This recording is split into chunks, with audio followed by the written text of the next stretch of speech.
Hello friends, बहुत बहुत स्वागत है आपका एबीसी एकेडमी पर।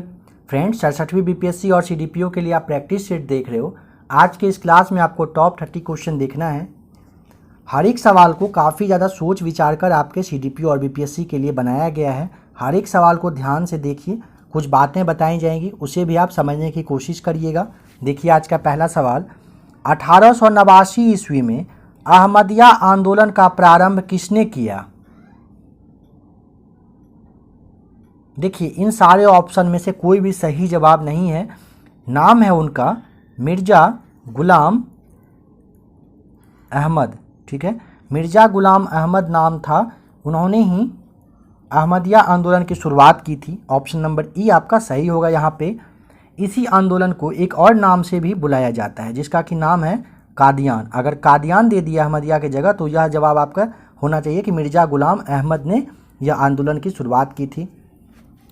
19वीं सदी के अंत में, यानी कि आप समझिए 1889 में यह आंदोलन हुआ। और अगर जगह आपसे पूछ ले कि किस जगह पर हुआ था तो पंजाब में हुआ था। पंजाब के कादियान जगह पे हुआ था। ठीक है, इसीलिए कादियान नाम से भी इन्हें जाना जाता है। नेक्स्ट क्वेश्चन, 1929 ईस्वी में शारदा एक्ट का मुख्य प्रावधान क्या था? शारदा एक्ट जो आया था वो क्या था बताना है। देखिए उस वक्त ऑप्शन नंबर सी जो है, लड़कों और लड़कियों के विवाह की न्यूनतम आयु निर्धारण किए गए थे। मतलब निर्धारित किया गया था उस वक्त कितना वर्ष, लड़का के लिए 18 और लड़की के लिए 14 वर्ष रखा गया था। मगर 2006 ईस्वी में इस शारदा एक्ट के जगह एक नया एक्ट आया जिसका कि नाम दिया गया बाल विवाह निषेध अधिनियम 2006। इसके अकॉर्डिंग लड़का के लिए 21 वर्ष और लड़की की शादी की उम्र 18 वर्ष कर दिया गया। नेक्स्ट क्वेश्चन है, मीथेन गैस उत्पादन करने वाला क्षेत्र है। देखिए मीथेन गैस उत्पादन करने वाला क्षेत्र में धान का खेत, आपका ये जुगाली करने वाला जो पशु होता है वो, और कोयला के खदान, ये तीनों है। मगर यहाँ पे ऑप्शन नंबर सी और डी, धान का खेत और कोयला खदान दो दिया हुआ है तो ऑप्शन नंबर ई, एक से अधिक, यहाँ पे सही जवाब हो जाएगा। नेक्स्ट क्वेश्चन है, सार्वजनिक क्षेत्रों के बैंकों के अध्यक्षों का चयन कौन करता है? तो ऑप्शन नंबर यहाँ पे देखिए, यहाँ जो आपका डी लिखा हुआ है सी की जगह, इसके लिए माफ़ी चाहूँगा। देखिए ऑप्शन नंबर सी होगा सही, बैंक बोर्ड ब्यूरो करता है। ठीक है, ध्यान रखेंगे, बैंक बोर्ड ब्यूरो सही जवाब हो जाएगा। एक डेट याद रखिएगा, 28 फरवरी 2016। 28 फरवरी 2016 को ही बैंक बोर्ड ब्यूरो की जो स्थापना है, मतलब स्टार्ट किया गया था, इसी दिन से स्टार्ट हुआ था। नेक्स्ट क्वेश्चन, निम्नलिखित में से कौन सा रोग का कारक जीवाणु नहीं होता है? तो एड्स और पोलियो हो जाएगा। ऑप्शन नंबर यहाँ पे बी और डी सही जवाब। एक से अधिक यहाँ पे भी जवाब होगा। एड्स के बारे में पता होना चाहिए कि HIV जो वायरस है उसी की वजह से होता है, जिसमें कि क्या होता है, रोगी का जो रोग प्रतिरोधक क्षमता होता है वो धीरे धीरे खत्म हो जाता है। इसके बारे में, एड्स के बारे में एक दो बात जानिए। वर्ष 1981 ईस्वी में न्यूयॉर्क में पहला केस मिला था। ठीक है, न्यूयॉर्क में पहला। और अगर भारत में आएंगे तो 1986 में, कहाँ पर, तो चेन्नई में मिला था। ठीक है, चेन्नई में पहला केस मिला था। ये दोनों बातें आप याद रखिएगा। नेक्स्ट क्वेश्चन है, निम्नलिखित में से कौन सा तत्व सभी अम्लों में निश्चित रूप में उपस्थित रहता है? हाइड्रोजन हो जाएगा सही जवाब, option number D. Next question, लोहे एवं इस्पात को जंग लगने से बचाने के लिए उस पर निम्नलिखित में से किसकी परत चढ़ाई जाती है? ऑप्शन नंबर बी हो जाएगा सही जवाब, जस्ते की परत चढ़ाई जाती है। तांबे का जो निष्कर्षण है, ऑप्शन नंबर ए, तांबे का निष्कर्षण किससे किया जाता है? तो कॉपर पायराइट से किया जाता है। नेक्स्ट क्वेश्चन, निम्नलिखित में से कौन जीवाणु जनित रोग है?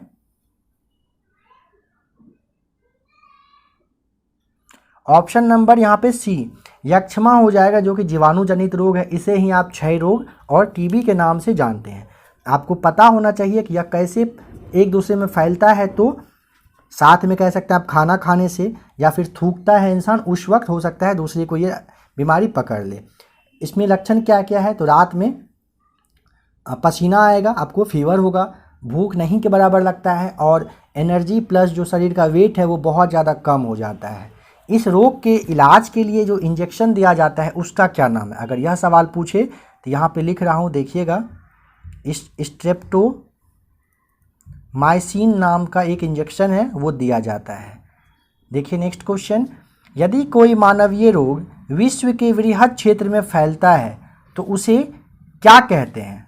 जैसे अभी आप एग्जाम्पल में देख लीजिए कोरोना के बारे में, कोरोना का क्या नाम दिया गया है? तो पेंडेमिक, ऑप्शन नंबर बी हो जाएगा सही जवाब। पूरा वर्ल्ड लेवल पे फैल जाए तो उसे पेंडेमिक कहा जाता है।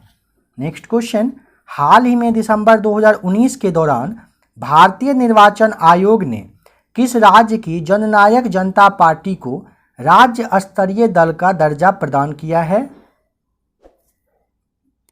तो ऑप्शन नंबर यहाँ पे आपका हो जाएगा बी सही जवाब। हरियाणा राज्य की जननायक जनता पार्टी को राज्य स्तरीय दल का दर्जा दिया गया है। नेक्स्ट क्वेश्चन, वर्ष 2018 में गोवर्धन स्कीम लॉन्च किया गया है, यह किस मंत्रालय की पहल है?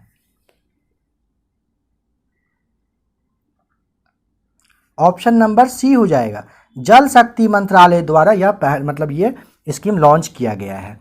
क्यों लॉन्च किया गया है अगर जानना चाहें तो देखिए, मवेशी के जो मतलब होता है ना कि अपशिष्टों का जो प्रबंधन के लिए ये गोवर्धन स्कीम लाया गया है। नेक्स्ट क्वेश्चन, केंद्र सरकार द्वारा किस प्राचीन नदी के तट पर शोध एवं अध्ययन के लिए एक बार फिर एक सलाहकार समिति का गठन किया गया है?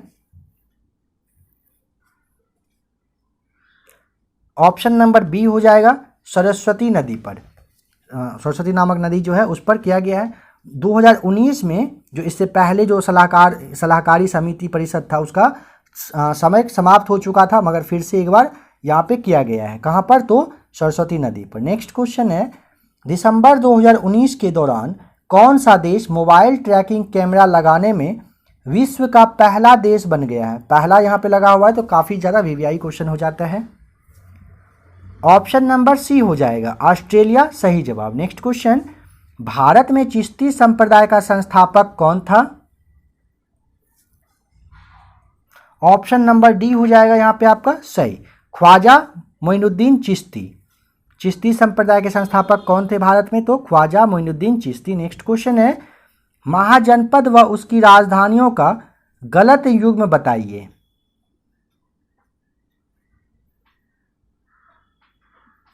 ऑप्शन नंबर डी जो है यह आपका गलत हो जाएगा, अस्मक का मथुरा दिया हुआ है। तो यहाँ पे देखिए आप दो नाम जान लीजिए, पहला आप लीजिए कि पोतना और दूसरा पोटली। ठीक है, पोतना और पोटली ये राजधानी सही हो जाएगा। अस्मक का गांधार का तक्षशिला सही है। अंग की राजधानी चंपा और काशी का वाराणसी बिल्कुल सही है। कौशल के बारे में आपको पता होगा, श्रावस्ती था। वत्स का कौशाम्बी, मगध का राजगिरी कहिए जैसे गिरिब्रज कहते थे। वज्जी का वैशाली, मल्ल का कुशीनगर, मत्स्य का विराटनगर था। ध्यान रखिएगा इन सब का। नेक्स्ट क्वेश्चन, भारतीय राष्ट्रीय कांग्रेस द्वारा किस अधिवेशन में स्वशासन या स्वराज की मांग को ब्रिटिश सरकार के समक्ष रखा गया? ऑप्शन नंबर ए हो जाएगा, कलकत्ता अधिवेशन 1906 में। इस वक्त क्या हुआ था, स्वराज की मांग को ब्रिटिश सरकार के समक्ष रखा गया। अब 1906 में जो अधिवेशन हुआ इसकी अध्यक्षता किसने की? तो आपको पता है नाम नौरोजी साहब का, दादा भाई नौरोजी ने अध्यक्षता किया था। लाहौर अधिवेशन जो कि 1929 में हुआ था, किसने किए थे ये? नेहरू साहब ने किए थे, ध्यान रखिएगा, नेहरू ने। नेक्स्ट है कि लखनऊ अधिवेशन जो कि 1916 में हुआ था, और इसी बीच क्या हुआ था कि कांग्रेस और मुस्लिम लीग के बीच में भी समझौता हुआ था। तो इसकी अध्यक्षता किसने की? तो अंबिका चरण मजूमदार। शॉर्ट में बहुत नाम बहुत शॉर्ट में लिख रहा हूँ, आप समझ लीजिएगा। अंबिका चरण मजूमदार नाम था उनका। और आपका 1907 में जो सूरत अधिवेशन हुआ ये किसने किया था? तो डॉक्टर रास बिहारी घोष ने किया था। ठीक है, घोष साहब ने किया था, ध्यान रखिएगा। नेक्स्ट क्वेश्चन देखिए, भारत में प्रथम रेल लाइन किसके शासनकाल में डाली गई? Option number A, Lord Dalhousie के समय में। नेक्स्ट क्वेश्चन, किस गवर्नर जनरल के कार्यकाल में मराठा राज्य संघ का अंत हो गया? ऑप्शन नंबर ए सही है। लॉर्ड हेस्टिंग्स के समय में मराठा राज संघ का अंत हो गया। नेक्स्ट क्वेश्चन, क्रांतिकारी आतंकवाद की पैरवी करने वाला प्रमुख समाचार पत्र संध्या और युगांतर कहाँ से प्रकाशित होता था? सवाल को आप समझेंगे अच्छे से तो आपको जवाब अपने आप पता चलेगा, अगर नहीं भी पता हो। ऑप्शन नंबर हो जाएगा बी सही जवाब, बंगाल से होता था। ठीक है, अगर पूछ ले किस वर्ष हुआ था तो 1906 से यह प्रकाशित होना स्टार्ट हुआ था, शुरुआत हुआ था। बंगाल गजट के बारे में पता होगा कि कलकत्ता से ही यह स्टार्ट था। और ये संध्या आपका हो गया बंगाल से, युगांतर भी बंगाल से था। सुधारक नाम का एक था जो कि लंदन से स्टार्ट हुआ था, द हिंदू मद्रास से, और बॉम्बे टाइम्स जो है बॉम्बे से हुआ था।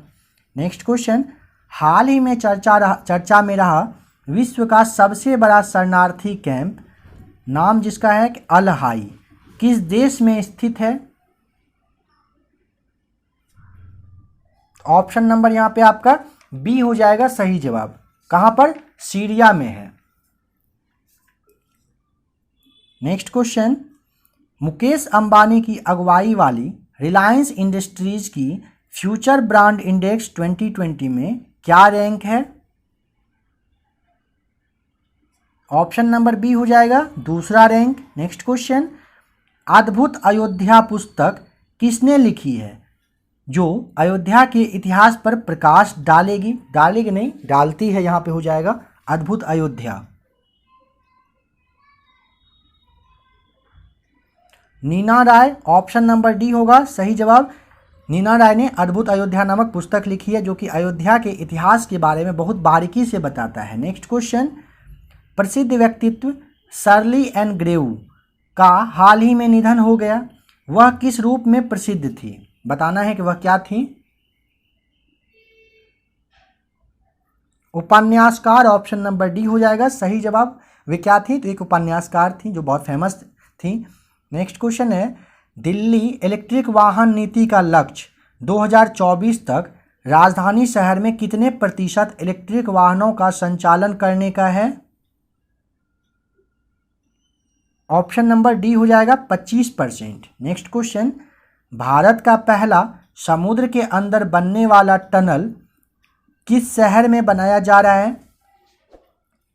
फ्रेंड्स, अगर आपने अभी तक ABC एकेडमी के प्लेलिस्ट में आकर नहीं देखा है तो एक बार प्लीज़ देख लीजिएगा। 67वीं BPSC और CDPO के लिए बहुत सारा practice set, previous year CDPO का जो पिछले साल का जो क्वेश्चन था वो सारा कुछ अपलोड किया जा चुका है, बहुत अच्छे से बताया गया है। और अगर किसी टॉपिक पे आपको थोड़ा और नॉलेज चाहिए तो आप ABC एकेडमी के प्लेलिस्ट में आकर, प्लेलिस्ट बना हुआ है उसमें आप देख लीजिएगा, हर एक टॉपिक का मैक्सिमम से मैक्सिमम क्वेश्चंस बताया जा चुका है। तो ऑप्शन नंबर यहाँ पे सी होगा सही जवाब, मुंबई।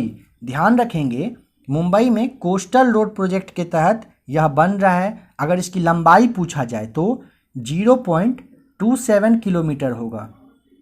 ठीक है, नेक्स्ट क्वेश्चन है, नीले, लाल, काले और सफ़ेद रंग के समान ताप वाले चार तारों को ठंडा होने दिया जाता है, किसकी शीतलन दर सबसे अधिक होगा?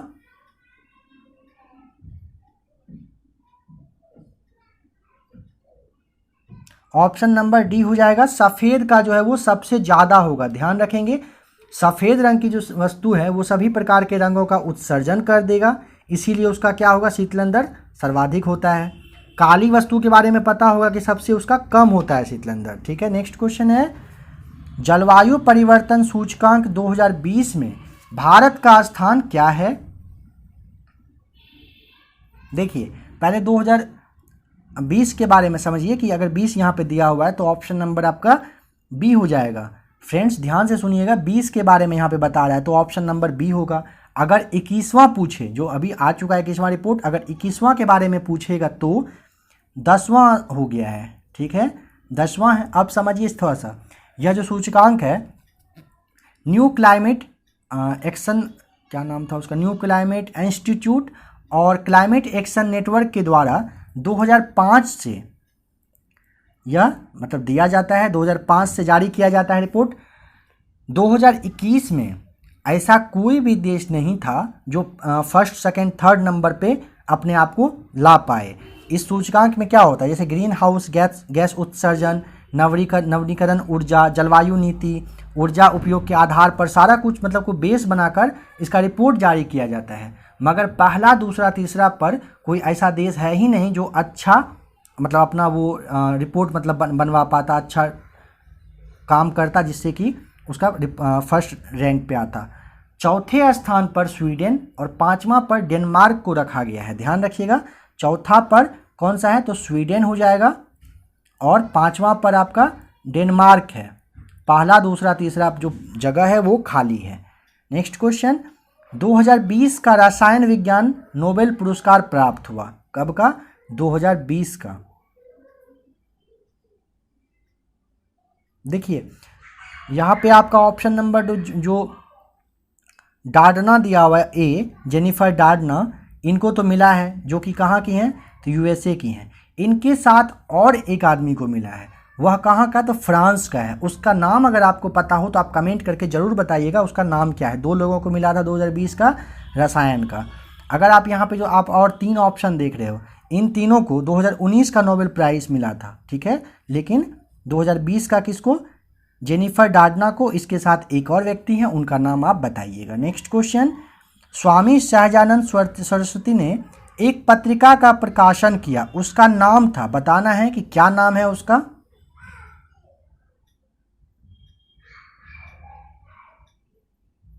हुंकार हो जाएगा ऑप्शन नंबर बी सही जवाब। भारत में किसान आंदोलन को अखिल भारतीय स्तर पर संगठित करने का श्रेय भी किसे जाता है? स्वामी सहजानंद सरस्वती को ही जाता है। और देखिए इनका जो रियल नाम था, अगर यह आपसे पूछ ले तो आपको पता होना चाहिए कि नौरंग नाम था उनका, ठीक है। स्वामी सहजानंद सरस्वती का रियल नाम क्या था? नौरंग था।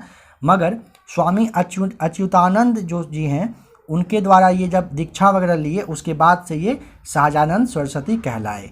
आज का लास्ट क्वेश्चन, पटना में 1913 में अनुशीलन समिति की एक शाखा की स्थापना किसने की? ऑप्शन नंबर डी सी हो जाएगा, सचिंद्रनाथ सान्याल ने किया था। ध्यान रखेंगे, सचिंद्रनाथ सान्याल ने 1913 में पटना में अनुशीलन समिति की एक शाखा की स्थापना की थी। तो फ्रेंड्स, आपने टॉप 30 क्वेश्चन देखा। आशा करता हूं कि आपको वीडियो अच्छा लगा होगा। अगर अच्छा लगे तो चैनल को सब्सक्राइब करिएगा, वीडियो को लाइक करिएगा। ऐसे ही ABC एकेडमी के साथ बने रहिए, अपना प्यार देते रहिए। वीडियो देखने के लिए आपका बहुत बहुत थैंक्स।